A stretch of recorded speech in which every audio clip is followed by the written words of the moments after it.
This KFAN podcast is sponsored by Builders and Remodelers, exclusive Twin Cities provider of Elements Windows. Get the highest quality windows at unmatchable value. Visit buildersandremodelers.com for more details. My name is Desiree, and I'm a first-generation college student. I'm Zach. I'm undecided in my major, and I'm a catcher. This message was sent to you. $500 down the toilet along with your performance. You are worthless. Get the hell off the field before you lose me any more money, you sorry This is wrong. I'm more than a bet. Stop harassing college athletes over a bet. Learn more at morethanabet.org. Just in case you missed it, it's the top 5 sports talkers of the day. Now, it's time for Dan Barreiro's Top 5 at 5. Brought to you by Gutter Helmet of Minnesota. Never clean your gutters again. Learn more at gutterhelmetmn.com. Do you know how elite it is right now to have Gutter Helmet of Minnesota on my gutters? I know you're happy for me, but do you know how good it has been this spring and summer with all the rain that we've had? Especially right now. Right now, that's what I'm saying, that I haven't had to deal with it at all. I can't recommend Gutter Helmet enough. Sauce and I have it on our house. It's awesome. It's so great. It's so great. And right now, if you've heard the commercials, they've got 30% off any Gutter Helmet system. So gutterhelmetmn.com to check it out if you want to get it done. Install takes less than a day. It's all good. They were at my house for less than a day, and I haven't had to mess around with my gutters since last summer. It's a beautiful thing. What do we know for top 5? Well, we know that the Twins are still the Twins. They lose again yesterday. I think the headline, I want to get this correct, because I was looking at the Twins website, and it says, struggling Twins fight back. Yeah. But can't end rut. Well, we're happy for you that you fought back. Final score 6-5. The rubber match, even though, well, it's not because it's a 4-game set. Regardless, game 3 today against the Mariners. Joe Ryan goes, he's 7-3, so at least he's got a decent record going for him. But if they're going to break the rut, it would have to be then. But 37-42 is now your record for the Twins. And the free fall continues. I believe that's 5 losses in a row now. So they were down 5-rip before I even turned on. I think it was on Fox 9 last night. I didn't even have to go to 1261 on Xfinity. It was on Fox 9 last night. Speaking of finding places to watch the game. I found it right away. But before I even found it, they were down 5-0. It was a mess. They do fight their way back. And then Duran gives up the run in the top of the 9th. And there's your ball game. So even when there's good things going, there's still bad things going. And it is like, that's one where everything's going wrong, right? The sky is falling. The team is in free fall. You come back after a terrible start and you still end up losing. It's when it rains, it pours, and not just here in the metro area, at Target Field as well. So it might be death by 1,000 cuts with this team. Remind people, I think like 1 month from today, Vikings training camp starts. So it will all be rearview mirror for us very, very soon, Davey. The NBA draft kicks off tonight. The Wolves have pick 17 and 31. Your thoughts on what are the biggest needs for your Minnesota Timberwolves? Yeah, we didn't get into that specifically with Dane Moore. He brought up a couple of guys. They have the 17th pick in the first round, and then tomorrow night, I think it's the first pick of the second round. We'll see. As Dane said, they might not have any picks by the end of the night. We've still got some time. I still think there's going to be some craziness in the NBA here the next few days as teams try to dive under that second apron and try to find ways to make their teams more affordable. We've had more trades. Porzingis got traded yesterday. I think we talked about that. Kyrie Irving signed a contract extension even with his ACL injury. We talked about that. But if you're asking me if they are picking for need, because there's 2 trains of thought. You can take a big or you can take a point guard. And there's a couple of bigs there, including the Georgetown kid. There's also, I think, a bigger dude from France that's been rumored to go at 17. And again, I'm not watching the All-10. I'm not watching the NBA Combine on NBA TV. Do you even care? Well, I care. Yeah, good point. Maybe I don't. But I would not. The other thought is the Florida kind of combo guard who had a great run in the tournament, obviously. They won the national championship, and he's a big shot guy. He's a ball dominant guy. He's a good leadership dude. I would not go point guard at 17. I just wouldn't. And in fact, I probably wouldn't go guard. I'd probably go more of a swing guy, or I'd go big. I want to see what Dillingham has. You traded up to get him. You moved some assets to get him. He was injured last year. I think that hurt him. But in the limited stretches that we watched him, that dude is going to be able to get his shot off or to create on pretty much anybody in any scenario. He has a different level of quickness than NBA players, and that's saying something. So I don't want to give him up or give up on him. I'm more inclined to try to find the center of the future, because whether Rudy's on this team or not next season, he's not going to be on this team in probably 3-ish years as you're moving into the next wave of the Anthony Edwards era. And so I'd try to find my center of the future at 17 if you stick there. Even if you do bring Randall back, even if you bring Nas back, even if Rudy's back, I don't have a problem. I don't think you need to be using 17 for a guy that's going to help this season. I really don't. Now, on the other side of the coin, I would trade for a point guard. I would trade for De'Aaron Fox, because I'd be fine letting him run things for a couple of years before you hand it off to Dillingham. But I wouldn't add a point guard in the same kind of pathway or timetable as Rob Dillingham. But that's just me. So we'll see what they end up doing. Tim Conley's always got plans. And as he always says, one phone call changes everything. You can write that down. It's good for life, too. Okay. One phone call can change everything. Anything else? The name that I always hear, especially when I'm in the zone, is Trae Young. I don't know if there's something there. I'm not really down with Trae Young. No? Yeah, I'm not. Doesn't get you going? No, not as much as some of the other guys. And he's going to be expensive, too. That's the other thing. You got to factor in the new world, you're not going to be paying a lot of guys a lot of money. You're going to be paying one guy, Anthony Edwards, and then you're going to be paying a bunch of guys decent money, Pat Kessler money, the $20 to $25 million, as opposed to the 40-ishes that you're seeing now. Teams are running away from those contracts where 10 years ago it was, how many max guys can we have?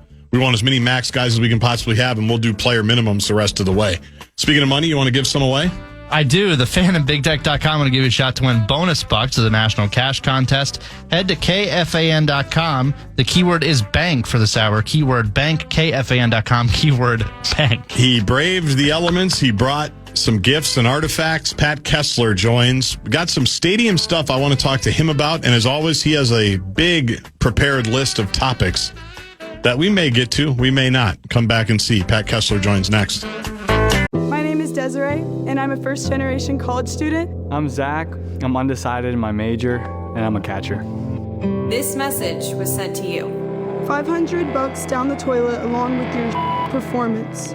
You are worthless. Get the hell off the field before you lose me any more money you sorry. This is wrong. I'm more than a bet. Stop harassing college athletes over a bet. Learn more at morethanabet.org. I wish the American media would take a great look at the views of the people in Congress and find out, are they pro-America or anti-America? Pat Kessler. Because people have got to know whether or not their president's a crook. Well, I'm not a crook. I can't trust Obama. He's an Arab. Pat Kessler. Tear down this wall. I did nothing wrong at the Minneapolis airport. Senator, you're no Jack Kennedy. Pat Kessler. And now, to help Dan break down all the tough questions in politics, it's our own Pat Kessler. Political Wonk.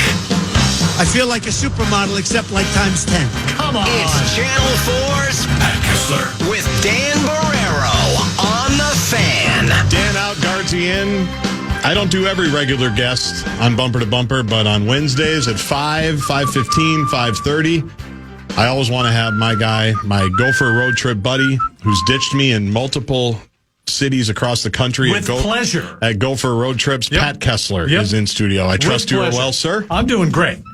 Just to set the record straight, you and Ryan, you show up at these Gopher things. Ryan Burns. Yeah, Ryan Burns. GopherIllustrated.com, who was in that chair yesterday, 24 hours ago. Yeah, really, really great, which is partly why I brought in a Gopher bobblehead. Yeah, you got Goldie. Yeah, I got Goldie. So why did you bring that today?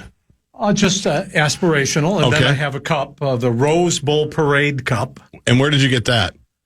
At the Rose Bowl Parade, I'm sure. Have you been to the Rose Iowa Parade? Or somebody, yeah, I don't know. It's aspirational. I understand that.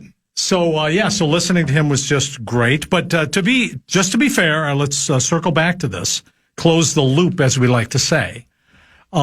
You guys ditch me. So, pair and a spare, you got You're the spare? I'm the spare, and, people are coming up to you guys. It's unbelievable. On Gopher road trips. Yes. Yeah.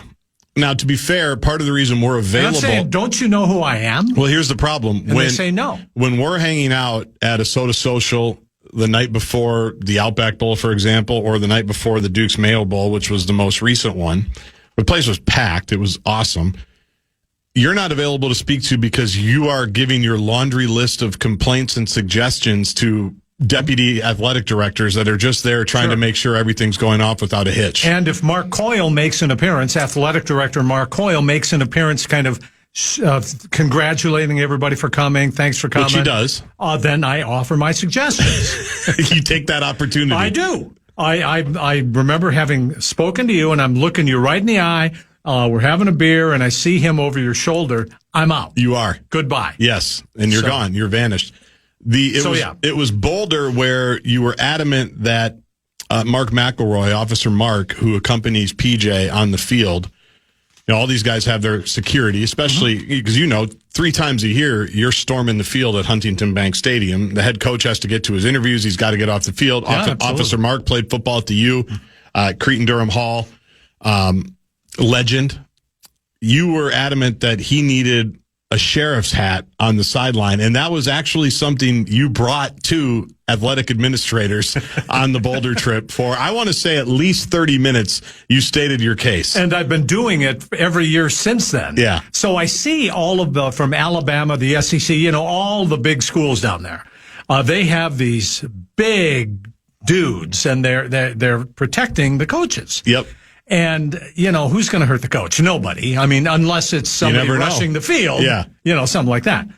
But they are dressed up, and they're in their dress blues, they're dressed maroons, they're dressed, and they got the flat top hat. Just unbelievable. They look great. And that's the aura that I think we need. That's your dream. So, I've talked to Wiersbicki about it at the U. Deputy Athletic Director, Absolutely. for those that don't know. Absolutely. The Deputy Athletic Director. He's essentially Mark Coyle's second in command. I know at this moment that he is slapping his forehead going, oh, my God. He doesn't want to be. Not again. No. Well, you have that, and you want the buses wrapped. I do. In Gopher stuff, the team buses. Well, I do. And I also believe that the mayor of Minneapolis should shut down University Avenue and have the band march down University and shut it down. That's such a bad idea. Oh, really? How are people going to get to the game? Well, there's one road into campus. Like I do, 4 hours early. There's one road into campus, and you want to shut it down. Well, just a couple of blocks, 3, 4, 5 blocks, Yeah, none of those have been enacted. Well, right now, universities it basically is shut down. If you've driven by campus right now, they're working on construction again on that lane. And how long did it take me to get here today from my palatial estate in the East Metro? You told me about an hour and 15 minutes. Unbelievable. Thank you for your dedication. It's seriously. Unbelievable. A dedication to the bit. Yeah. And I understand this is going to be going on for months, and all you people in bumper to bumper. Okay, for all of you who are out there right now, on the road, stuck in traffic, blink your headlights, put on the high beams, and then honk your horn right now. Boom, boom, boom. Don't do that. There it is. People are having enough trouble with the rain right now. We don't need a... Well, that's, I was trying to find ways to amuse myself. I think I heard something. I think I heard something. All right. All right. Can I ask you? You may. I think stadium finances question. Sure. I'm curious what you think about this. We know that Mark Lowry and Alex Rodriguez are now the owners of the Minnesota Timberwolves. The $950 million payment, if it hasn't gone through to Glenn Taylor, it's about to. They were approved yesterday. They're making the rounds. That's great. They're doing the declarations. We're not going to move the team. I still don't know for the life of me why everybody was worried about that, but you've lived through a lot of these stadium negotiations and stadium bills and financing and everything. You carried your water for Lester Bagley. We've talked about that a lot. Wow. But my opinion is, well, they want a new arena. We know that. They've said that they're going to privately finance it. And I think that's the way to go. I think that's the trend. But I think a lot of it has to do with, I don't think there's the appetite anymore for public financing, where a decade ago, I think there was the understanding that you want to keep teams where they are. They're community assets. We can enjoy it. I remember Lester Bagley saying it. Vikings fans for the next generation will have a place to go. That's true. And all of that is true. And Absolutely. I always agreed with that. I do think I did think there should be a public financing component. Well, now these franchises are all worth billions of dollars. These guys, it's crazy. They like triple the second you get a new building. I don't necessarily believe the public should have anything to do with it anymore. And I also think a lot of people are realizing that, and more owners are building their own bits. What do we think about the appetite? Well, I was a little surprised, I will confess, when A-Rod sat in this chair in this studio and said, yeah, we're going to pay for it ourselves. 2 summers ago. 2 summers ago. Yep. That really surprised me. It's like giving away the one thing that you have, the leverage that you have. I also do not believe that they are seriously, or would they ever consider moving it. I think I believe them. I really do. Number one, where are you going to move it? Number two, you get so much money with an expansion. That's it. That's what I've been screaming for 3 years. Yeah, and people are still worried about it. So you're not going to move it. But it's PTSD. You've been around here for a while? I have been. It's PTSD. I know. With this team. With this very team 20 years ago. Anyway, so I was intrigued by your idea that perhaps that time is over because teams are no longer owned by families. Right. You know, it's not the guy, the Red McCombs, the car dealership. Harv and Marv. Yes. Right. And they're charming in their own way. They're owned by hedge funds in many ways. Yeah. Not with A-Rod and Lori, but they're owned by hedge funds and gals who were worth billions and billions of dollars. So if that is a trend, and I think you're right, we have seen a couple of arenas being built that way over the last few years. I still am not convinced that is where it's headed, because I think with a infrastructure, with a public building that large in a city, they are going to ask for some sort of public assistance. How much they're going to get is really open. The Wild are not in the same position as the Timberwolves are. The NHL and the NBA are two different animals. So when they're asking for money, it might be a little bit different. Right. The Vikings also are in a little bit different position because in their case, they're asking for $20 million a year to maintain the facility, which is actually in the first contract they started.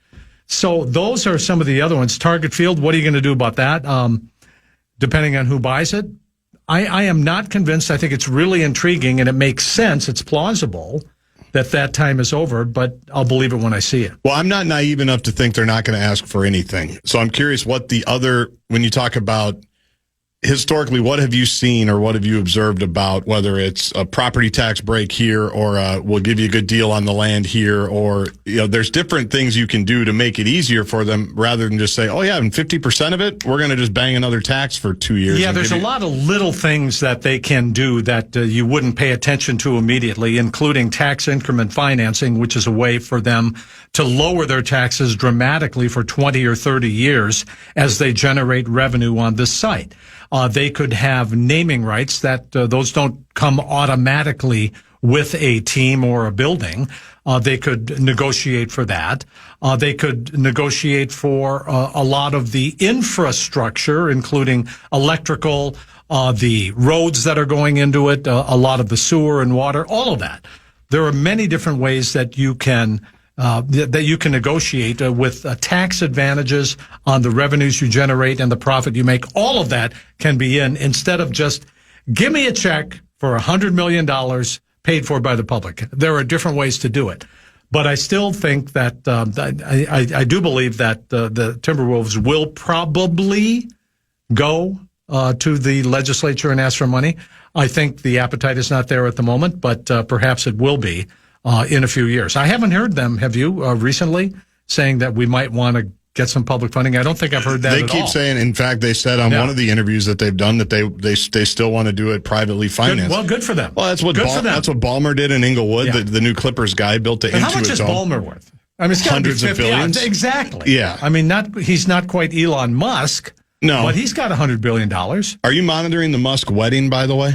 We might get to the Musk wedding. The Bezos wedding? Yes. I'm sorry, the Musk wedding. Absolutely. The Bezos wedding. Yeah. Cannot wait. Cannot wait. Is that going to be live streamed?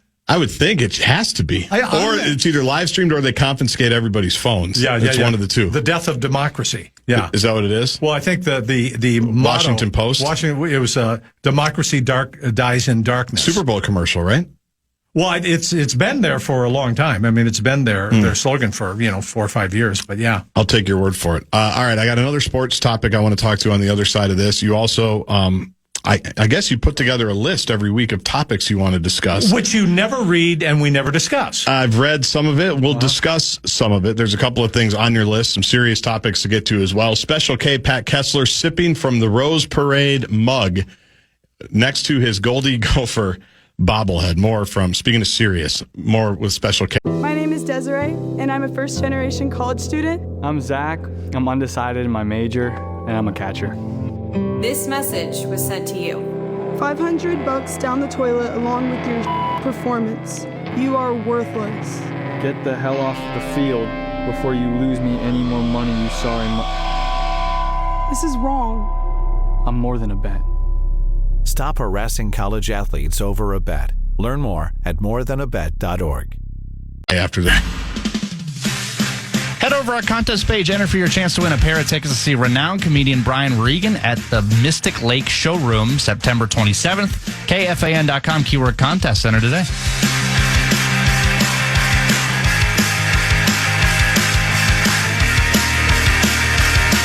Couple of texts to the Bradshaw and Brian KFAN text line 64686 for Pat Kessler, our in-studio guest. It's Wednesday, right around 5:30, which means Special K is in the building. Brave the elements today. Guardsy in for Barreiro today.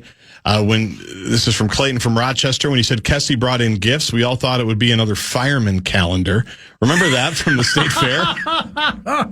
What did you do with that fireman calendar, by the way? Well, I gave it to Barreiro, and I never saw it again. We've never seen it, have we? No, never have seen it again. But, I mean, those firefighters, they were scantily clad. They were ripped. I mean, they were ripped. The most hypocritical thing at the state fair was all the news women, including many that I work with, Dan and I work with on Fox 9, that went over to get their pictures taken with said firefighters. I think Amy Klobuchar, did it. Didn't Tina Smith do it too? Yeah. Together. So I think Amy did it, and if I'm not mistaken, so these firefighters are in their uniforms. They've got their hats on, just really cool. That's about it. And the hat. And then they have the strap on. They got the pants on, but they're bare-chested. And so if I'm one of these politicians, jumps up and they catch her. So she's laying in front of they're holding her. I mean, that's what I wanted to do. And they were like, go away, little boy. Well, they can do that, but when you want to go to Hooters at Mall of America, you're the pervert. I don't get it. I mean, but why is that fair? And by the way, is it still there? It is still there. I was just at the mall on Sunday. Okay, so let's hear it. I didn't go. You took the kids there for hamburgers and French fries. Best chicken wings ever. I always thought the chicken wings were overrated. I liked the burger. They have really good fried pickles. My kids have been watching. I'm the father of the year. We've the last couple of weeks we've watched Happy Gilmore and we've watched Big Daddy, two of Adam Sandler's classics. The best. They're not old enough to watch either. They're definitely not old enough to watch Billy Madison. Sure. My wife put that on while I was gone one day and immediately turned it off. I said, I told Billy Madison, no. I told you. They're not ready for that. Happy Gilmore, barely. There's still a few things we got to fast forward through or mute the TV or say, is there a deer outside? And then they all run, because deer are frequently going through our yard. But Hooters is featured heavily in Big Daddy. And so they're familiar with it, kind of. So you took them there for the wings. So we went up the escalator, and they look up and said, Hooters! Can we go to Hooters? And all of Dad, this is your favorite place, Yeah, Hooters. Exactly. We did not go there. We went to Rainforest Cafe instead. Oh, sure you did. Which you have to. Of course you right, did. on Sunday. Okay, fine. You did. But the deal is, I've always thought I've had many wings at Hooters, but they're still not as good as at Buns and Roses. Right. I remember you did a reality check on Channel 4 for the best wings, and I do remember that. The Buns and Roses was number one. Yeah, yes, right. the plaque. Your old coworker on this radio station did one time say that Hooters was a family restaurant. And I've gotten the text 6 times, 64686, already reminding me of that. And you had your family. My family was there. There's the restaurant. I did put them together. Part of me wanted to go there because my wife was there, my 3 kids, just to kind of see how a 10, 8, and 6-year-old processed the whole thing. The last time your wife was totally into it, I'm sure. No, but she doesn't believe. Let me know if you believe this. So the last time I was at that Hooters, this is a true story, and I actually texted Zach Halverson about it while we were there. It was after the Super Bowl that was here at the People's Stadium, 2018. Correct. The media shuttle downtown was at Mall of America. A lot of the media stayed at the hotels in the area. So I got dropped off there, I think, and then I took the shuttle down to the People's Stadium. I didn't have a seat. I had just like a workroom pass, but I went into the building and ended up standing kind of in the 3rd level in one of those landing areas for the entire game. So the moral of the story is my phone, it was awesome. I ended up actually standing next to 2 guys that bought individual tickets. They worked for the Fed, the Minneapolis Fed. They were like 25-year-old guys. Sure. They each bought individual tickets themselves and then just stood next to me. They paid like $4,000 each. Oh my God. For the tickets. So they were having a good time having some beers. I was having some beers. Concession stand right back there. Why wouldn't we? We're at the Super Bowl. They couldn't believe how I got in there because they were trying to figure out what my bit was. They're like, so you just got to come? Like you didn't have to pay for a ticket or anything? I said, no, I have a pass. They're economists at the Federal Reserve. Yes. So then how does this make sense? They were so impressed by the fact that I was there for free, standing in the same spot that they both paid about $4,000 each to come, that they started buying me beers. So how does that make sense? So anyway, long story even longer, I get back on the media bus. My phone is basically dead, and I need to charge my phone. So I go to the mall. Okay, right. Sure. Exactly. Okay, I know Let me finish the story. Sure. So I go up to the 4th floor, the only things that are open, and it was the other restaurant right next to the comedy club. I go in there, and first of all, it's like a nightclub. It's just like the music's crazy. People are partying. It's too loud for me. I can't find an outlet to plug my charger in, so I go to Hooters. I sit at the bar by myself, get some fried pickles, another beer, and all of a sudden, out of nowhere, Zach Halverson comes in and sits right next to me, basically, with his friend Chad. It's just like the dumbest story ever. And he didn't believe me either, that I was just charging my phone. Yeah. But I was. And did you buy something? Yeah, fried pickles. From a server? Yeah, I sat at the bar. Okay, right, yeah. Sure. If you've ever seen the movie Anchorman, and those of you who see this meme will know what I'm saying, it's Ron Burgundy smoking a cigarette, and he said, I don't believe you. Yeah, nobody does. In fact, when I texted Halby about it, I said, the last time I was here, I ran into you. And he said, if I remember right, you were charging your phone, in parentheses. It's like, fake. It's all fake. You can believe me or not.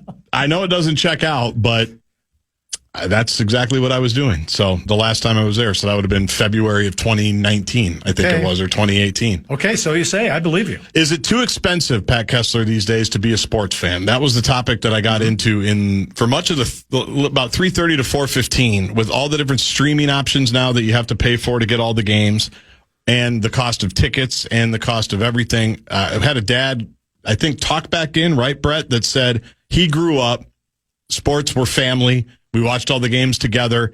During breaks, his dad would go outside and throw footballs to him, and he would pretend like he was Chris Carter or Randy Moss. And then they'd go to a game or two a year. That's cool. He said, I've got 3 kids. We do none of that because it's too expensive to go to games. And in some cases, it's too expensive to watch.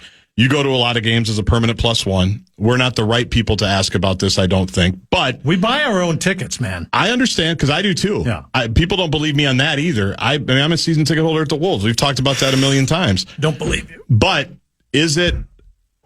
are we almost to a point, or are we at that point already where all this stuff has become unattainable? And is it going to have an effect on some of this stuff? Well, I do believe we are in a period of disruption. I was interested in listening to you talk about all of the different ways now that we are required to watch our favorite sporting team and a favorite sporting event, where you might have to watch one of the local teams, either the Twins or the Timberwolves, let's say, but it might be on one platform 1 week or 1 month, and it might be on a different platform another month, and you have to pay extra for all this. Right. I do think we are in a period of disruption, and I'm hoping that this will settle down so that there are many more ways available. I know that some of the local teams, like the Minnesota Twins, are very interested in finding ways to have a local broadcast. And as a matter of fact, my gal at Fox 9 has arranged for at least 15 games on Fox 9. I watched the Twins game last night on Fox 9. So absolutely. So this is the thing where there's got to be some sort of hybrid where the teams, and the Twins I know are committed to something like this, where the teams try to make it available in the same way they try to make available family-friendly tickets or ticket packages. Yep. So it's come in our sense now in our family. We buy a small season ticket package, or we pick specific games to go to. Right. And that's how we do it. And it's not like, with the Twins, you can probably roll in and go to almost anything right now. And it's a great time for a family to go see the Twins. And it's true. It absolutely is. And I think it's affordable and all of that. So of all of the teams, they are probably the most affordable. But yeah, certainly we are in disruption. And when it comes to broadcast platforms or online platforms or digital, wherever it's going to be, that still has not shaken out completely. While you demand hats and wrapped buses from athletic officials at the University of Minnesota as you drink from your Rose Parade cup again, I've been on them, and you and I have talked about it for years, the affordability of their products, right? And I think they've done a good job of switching that up from the ill-fated Norwood Teague era price increases that I'm sure you went through. Oh, you remember that? Yeah, we talked. I totally forgot about that. Talked to Linked about that, and they paused that. Mark Coyle said, we're not doing that when he got the job. We're not doing the last one. Smart. Right. And then, but they've also kind of gone backwards a little bit, in part because I think they had to, because I think it pissed so many people off at the beginning of that process. And now I'm really upset. And people said, I'm pulling my tickets. But I've always been, so hockey, you can get, the get-in price for a per-game season ticket now I think is $20 or $25. Same thing for men's basketball. Women's basketball is affordable as well. I think men's and women's basketball is one of the best bargains in the state. Go at the University of Minnesota. And football too now. Football's really good. They've got plenty of affordable options. They have the Gopher Pass too, which is an important one where you don't have the same seat every game, but you have a seat you have a seat, and you can also pair it up with people that you want to go with. So they'll fill in ones that haven't been sold, but you have to give people a chance if you want to sell tickets. That's always been my thing. And I got to believe with this recruiting class for football, people are going to come. I don't know. Well, you were at every home game last year, most of them. It was a fun time last year. They run on the field. Yeah. I've seen you. I've had to dodge you multiple times on the field. So one of the things that I did try, one of my great suggestions was, how when they kick an extra point, and that's the extra point for whoever it is. Yep. Dragan Kesic. Yeah. So, but who is the sponsor of that? Oh, and whoever that is, and I'm having a brain hiccup right now, but I wanted to have an extra point. I wanted to sponsor an extra point by Pat Kessler. Yeah, by Pat and Mim Kessler. Sponsor an you extra can do point. it. I said, and then we'll throw in $50 for every extra point, right? And the officials at the U said, "Oh, please, come on, $50? No, come on. Well, yeah. This is a really big. It's not 1977. Deal. Yeah, yeah. So you want to come to the table, yeah. But it's a good transition because we were reminded today. I think Common talked about this as well. If people are looking.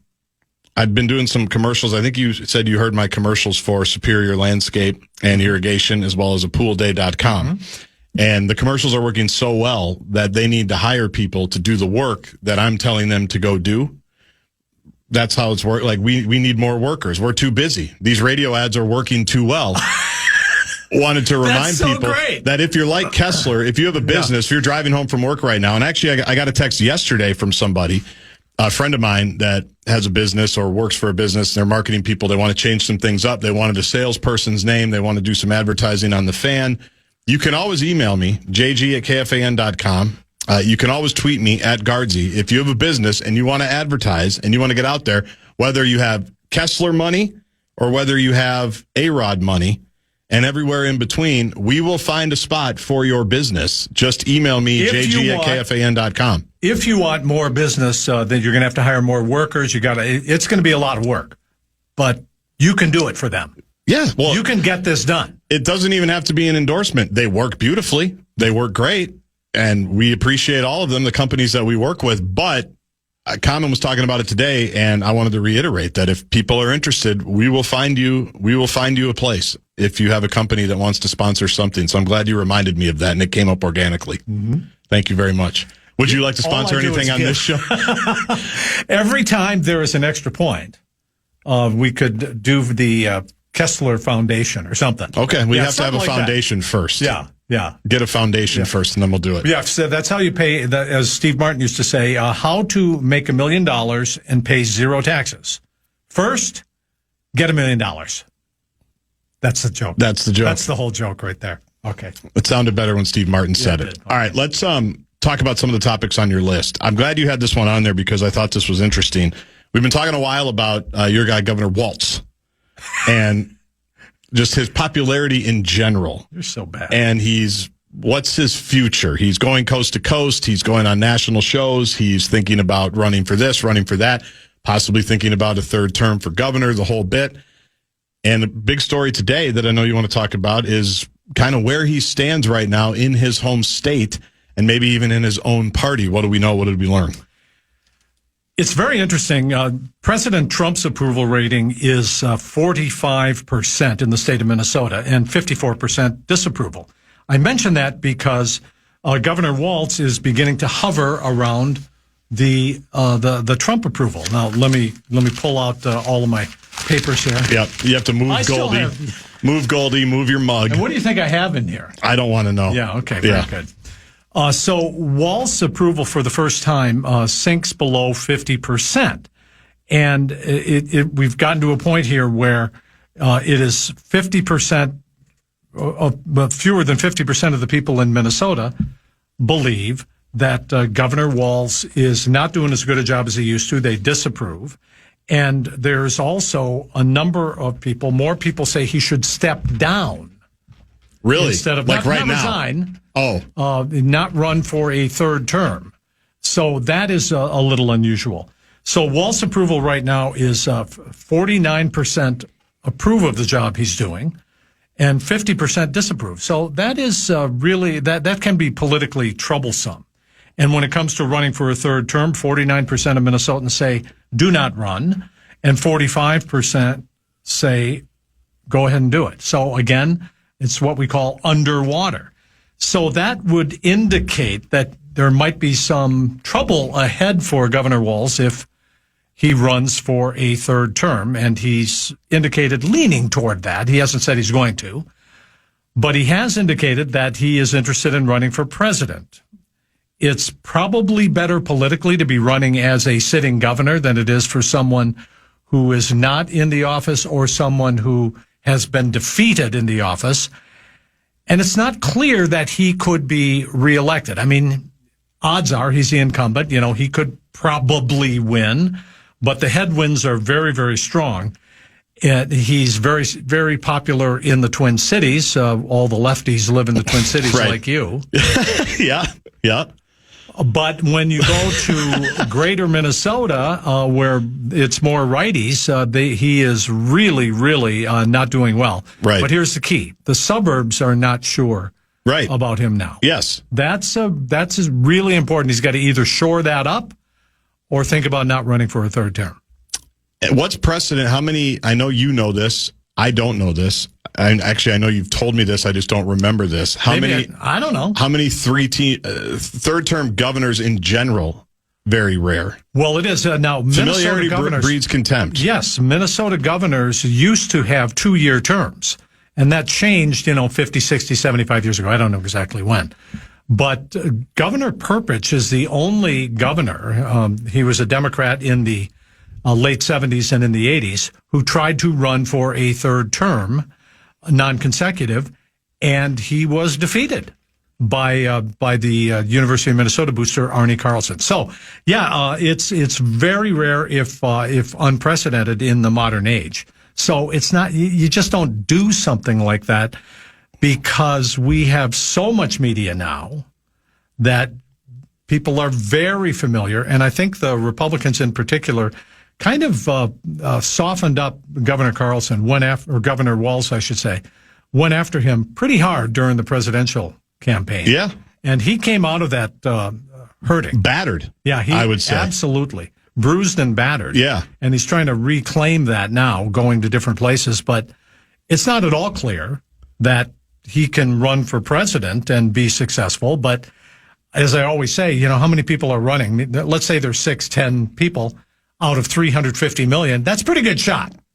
I mean, go for it. If you think you can do it, go for it. Right. Well, and there's a niche for Governor Walz if he wants to run for president. But you got to pay attention to home first. You do. You absolutely do. And the national narrative on Minnesota, not the best, depending on who you ask, right? We think it's the greatest place ever to work, but it gets.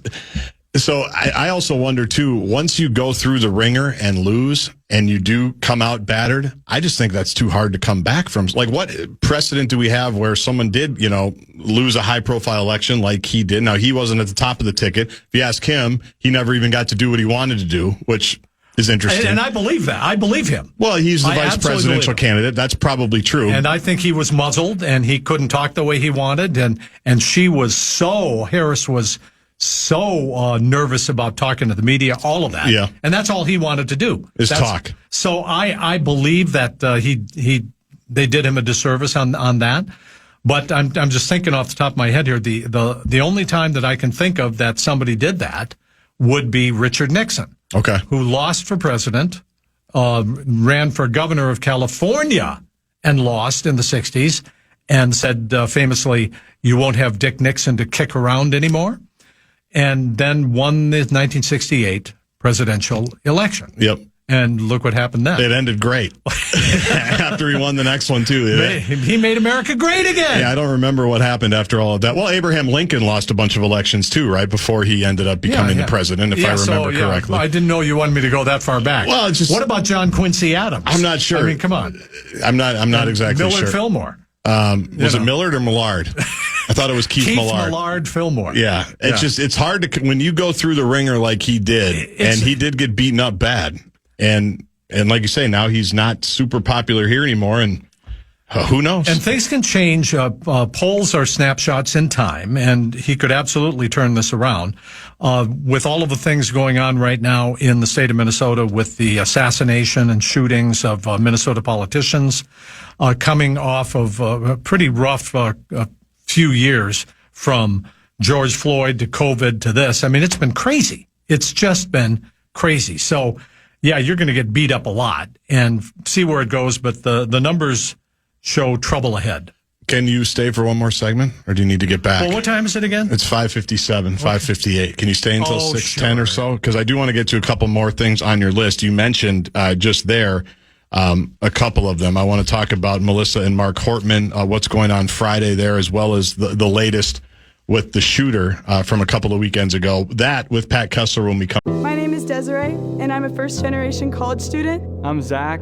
I'm undecided in my major, and I'm a catcher. This message was sent to you. $500 down the toilet along with your performance. You are worthless. Get the hell off the field before you lose me any more money you sorry. This is wrong. I'm more than a bet. Stop harassing college athletes over a bet. Learn more at morethanabet.org. Man. Head over our contest page, enter for your shot to win a pair of early screening passes for the new DC Studios film Superman in theaters July 11th. Enter today at KFAN.com, keyword contests, KFAN.com, keyword contest.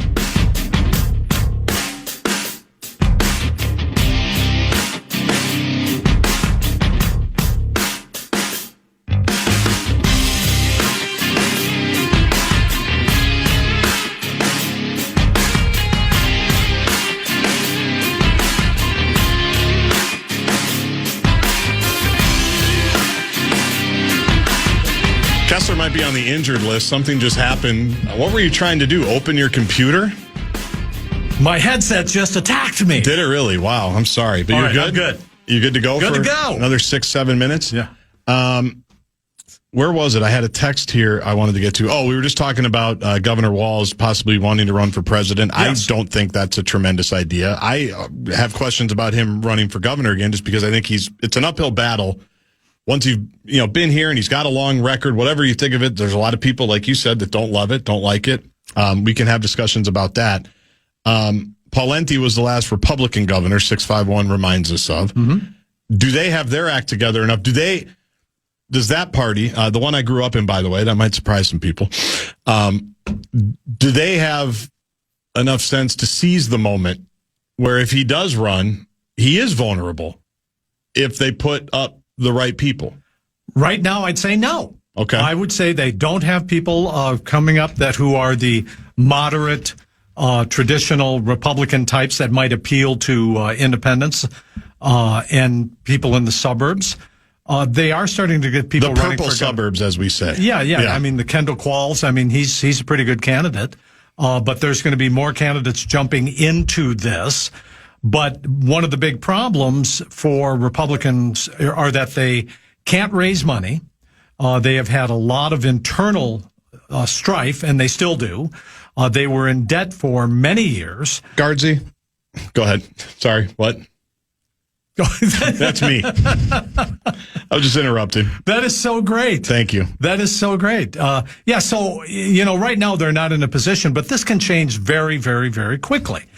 I think the Democrats will argue that individually, I think there are a lot of things that the Republicans have beat the hell out of Walz on, and that's fair game, what he does. But individually, a lot of the things that Governor Walz and Melissa Hortman as Speaker and Kerry Dietzig as the Majority Leader, when they had the trifecta, a lot of those individual things were very popular in Minnesota. School lunches. They want to give free school lunches to kids. I mean, the cost has kind of spiraled out of control, but it's been a very popular program. Should you give paid leave to vacations and sick time to workers? That's popular in the state of Minnesota. So individually, that is, but cumulatively, when you add all this stuff up, I mean, it's a pretty heavy burden when you've got a $17 billion surplus and you spend it down to zero and then actually have a couple of tax hikes in there. So, right. Yeah, he's vulnerable, but he still would be the odds-on favorite with any Republican candidate right now. 507 text, does Kessie think Dean Phillips will run for president again? He says he will not. Maybe in the next election.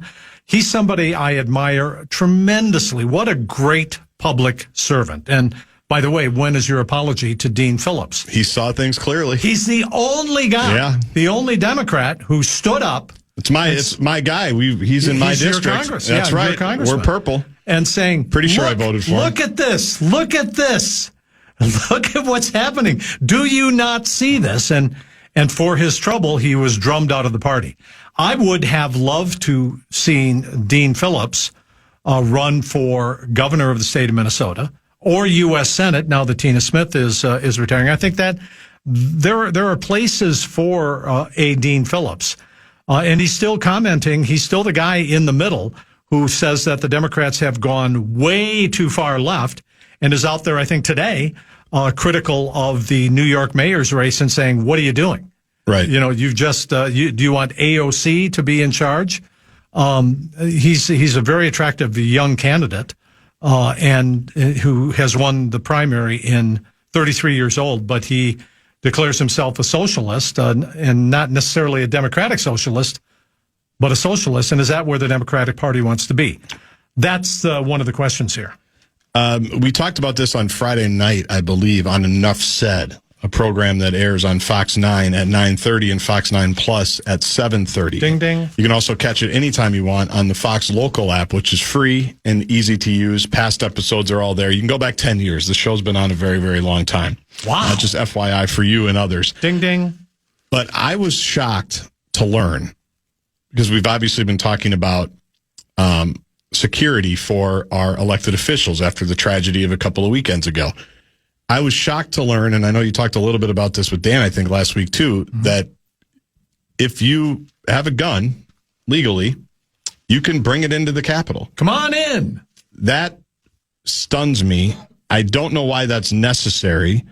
And I know they're thinking about they're talking a lot about it. It's on your list again. What do we know? What's the update on that discussion? Well, I've been talking to people at the Capitol in the last week, and there is a new move to ban guns at the Capitol. When they tried to do this, when they first allowed legal carry in the state of Minnesota, Conceal and carry. If you have a legal permit, you can carry. You've presumably been trained in all of this.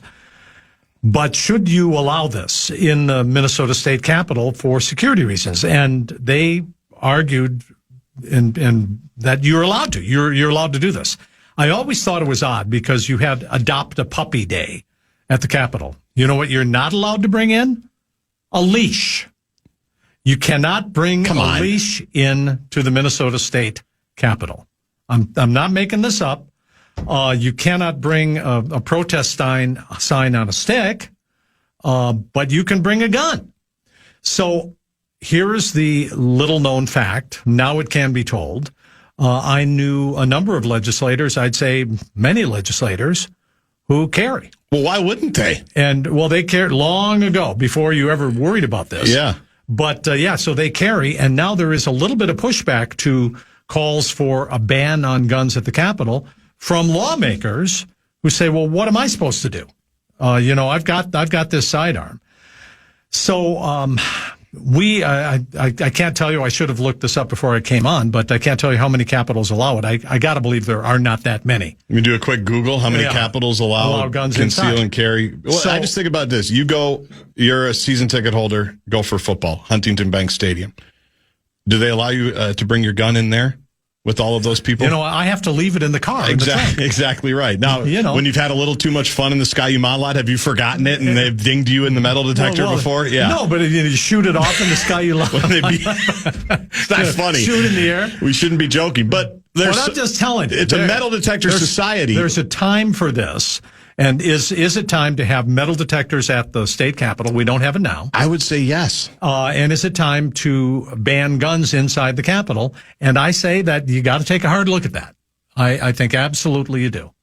Here's the AI overview, which is got to be spot on. It cannot be anything but accurate. 21 states allow firearms in their capitals in some form. 8 states allow concealed carry. 2 allow open carry.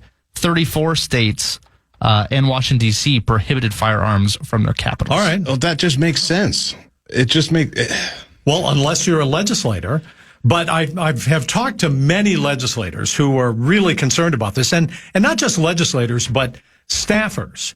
Staffers are very concerned because let's say you are an administrative assistant. You're the receptionist who sits at the front of the legislator's office, and you're the first person someone sees. You're the first. They get yelled at. They get people like slamming doors on them, throwing papers. What if somebody has a firearm? I mean, that's what we can. That's something you got to be concerned about. So that's going to be a very, very big thing in the midst of this terrible, horrible tragedy with the assassination of the Speaker Emerita, the former Speaker of the House, Melissa Hortman, and her husband, Mark, and the shootings of Senator John Hoffman and his wife, Yvette. The people are really shocked by this. Well, as we all are, as they should be. On that note, Friday, tell us what's happening Friday at the Capitol along those lines. Well, this is a rare honor, and I'm sorry that it's described this way, but that's what this is. Melissa Hortman and husband Mark Hortman are going to lie in state at the Minnesota State Capitol on Friday. This has happened very rarely in the 150 plus years of Minnesota statehood. So they will lie in state, as will, which is just terrible. It's just heartbreaking, as will the remains of their golden retriever, who, if our listeners don't know this, was shot, severely wounded, the most important non-family member, family member of their lives was their golden retriever. So the golden retriever will also lie in state. So that is going to be happening then. Only 19 people have lay in state in the state capitol. There will be a private funeral on Saturday. It will be live streamed on the Minnesota Department of Public Safety YouTube channel.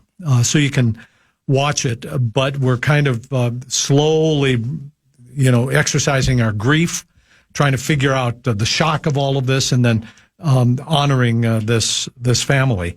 Meanwhile, the accused assassin will appear in court next week, June 27th, for his arraignment. And that'd be Friday. Charges.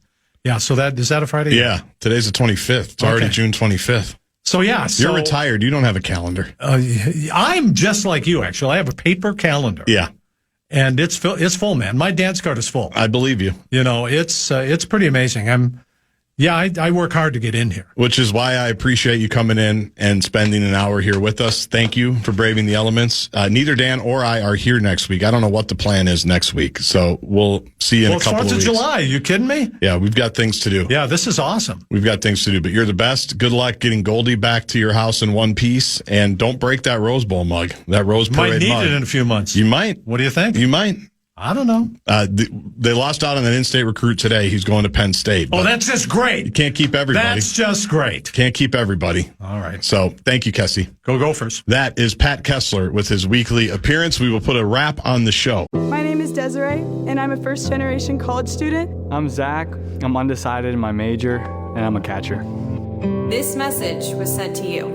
$500 down the toilet along with your performance. You are worthless. Get the hell off the field before you lose me any more money you saw in This is wrong. I'm more than a bet. Stop harassing college athletes over a bet. Learn more at morethanabet.org. When we come Fan.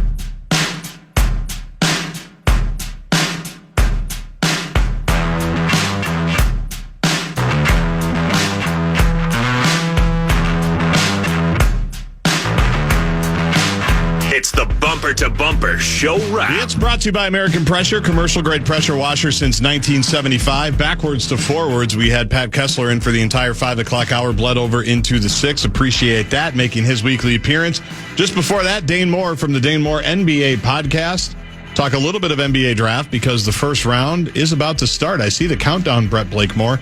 We're 40 minutes away from the Dallas Mavericks being on the clock to take Cooper Flagg from Duke University. The Wolves have pick 17 for now. Haven't seen any breaking news, but you never know draft night. If I learned anything a year ago, I thought the Wolves were going to settle in and pick somebody at 27. By the time I turned the TV on, they had already acquired Rob Dillingham somehow. So stay tuned. Who knows? But Dane Moore talked a little bit about that, a little bit about the free agent stuff that the Wolves have to figure out the next few days, and then some on the new owners as well, Alex Rodriguez and Mark Laurie. They actually joined his podcast yesterday.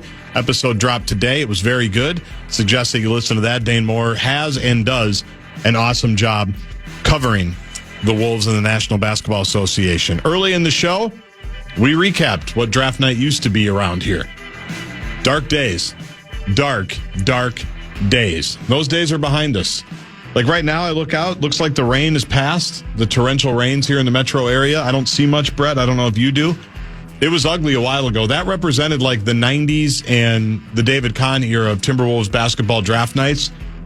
Now we're in the Tim Conley era, where he's going to make smart decisions, and he's going to make decisions that maybe we hadn't even thought of. So I'm looking forward to tonight and obviously the next couple of days. We also got a lot of great talkbacks and texts talking about the price of being a sports fan. Is it too high now? Is it about to be too high? A lot of good feedback there. I'm still rattled by the dude that says his kids do not have the childhood he did. It's close to home. Because it's just too expensive to watch all the different games, go to all the different games. He used to play catch with his dad in the front yard during commercial breaks, and his kids don't do that. And that, to me, is sad if that's what's happened to a lot of people out there. But speaking of the whole, how do you watch it? Right now, I'm watching my Braves take on the Mets on MLB TV with the single team package that my brother-in-law pays for. I just log in and watch. It's the best. That's how you got to do it. You got to finesse. It's like having a friend that owns a cabin. You got to just find the one that owns the cabin or and a boat. latch on. Yeah, or a boat. Or a boat. They'll give you a ride. Yep. That's good work by you. I know. You're very resourceful. It'd have to be. Yeah, you're very resourceful. You have a nice brother-in-law, too. That's nice. Well, he's a lawyer. He can handle it. That's true. Yeah. That's true. So that's what we got. I am off tomorrow. I know you're excited because your wild fix will be handled. Finally. Russo Radio. Michael Russo will be filling in tomorrow from 3 to 6:30. I will be back on Friday. And so we will talk to you then. Appreciate everybody listening today. Appreciate all the participation with the texts and the talkbacks. Stay tuned on what's going to happen tonight with the NBA draft. You just never know. The betting money is after the first 2 picks, where it's Flagg and it's Harper, anything is possible, is what they say. The draft, as they say, Brett, starts at pick 3 tonight. So be ready for that. Check out the podcast from today, from yesterday as well, with Meat Sauce, the Parent and Spare Squad, and some great stories from Lou Nanny. I will talk to you on Friday. Russo Radio in this chair tomorrow from 3 to 6:30. Have an elite Wednesday night. Smoke them if you got them. Shh, quiet. Sayonara, suckers. My name is Desiree, and I'm a first-generation college student. I'm Zach. I'm undecided in my major, and I'm a catcher. This message was sent to you. $500 down the toilet along with your performance. You are worthless. Get the hell off the field before you lose me any more money you saw in This is wrong. I'm more than a bet. Stop harassing college athletes over a bet. Learn more at morethanabet.org.